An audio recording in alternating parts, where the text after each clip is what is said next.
नमस्कार. प्रादेशिक हवामान केंद्र नागपूरमध्ये आपलं स्वागत आहे. सिनॉप्टिक माहिती.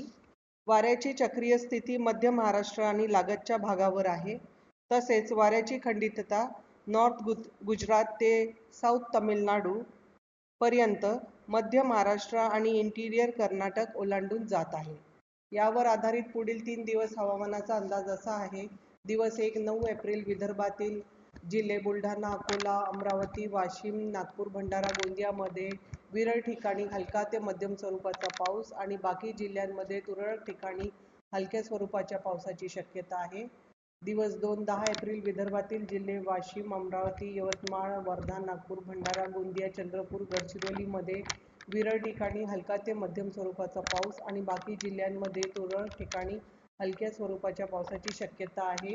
दिवस 3 11 एप्रिल विदर्भातील जिल्हे वाशिम, अकोला, अमरावती, वर्धा, नागपूर, भंडारा, गोंदिया, चंद्रपूरमध्ये विरळ ठिकाणी हलका ते मध्यम स्वरूपाचा पाऊस आणि बाकी जिल्ह्यांमध्ये तुरळक ठिकाणी हलक्या स्वरूपाच्या पावसाची शक्यता आहे. पुढील 3 दिवस हवामानाचा इशारा. दिवस 1 9 एप्रिल विदर्भातील जिल्हे अकोला, अमरावती, नागपूर, भंडारा, गोंदियामध्ये वीज, मेघगर्जना, सोसाट्याचा वारा आणि गारपीटची शक्यता आणि बाकी जिल्ह्यांमध्ये वीज, मेघगर्जना आणि सोसाट्याच्या वाऱ्याची शक्यता आहे. दिवस 2 10 एप्रिल विदर्भातील जिल्हे बुलढाणा, वाशिम, अमरावती, वर्धा, नागपूरमध्ये वीज, मेघगर्जना, सोसाट्याचा वारा आणि गारपीटची शक्यता आणि बाकी जिल्ह्यांमध्ये वीज, मेघगर्जना, सोसाट्याच्या वाऱ्याची शक्यता आहे. दिवस 3 11 एप्रिल विदर्भातील सर्व जिल्ह्यांमध्ये वीज, मेघगर्जना आणि सोसाट्याच्या वाऱ्याची शक्यता आहे.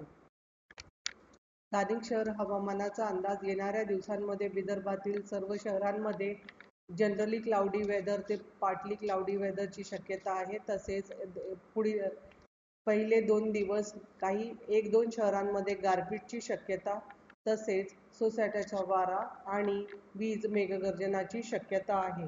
एकूण कमाल तापमानात फारसा मोठा बदल होणार नाही आहे. अधिक माहितीसाठी तुम्ही आमच्या RMC नागपूरची वेबसाईट तसेच social media platform Instagram, Twitter, Facebook, यूट्यूबला भेट देऊ शकता. धन्यवाद.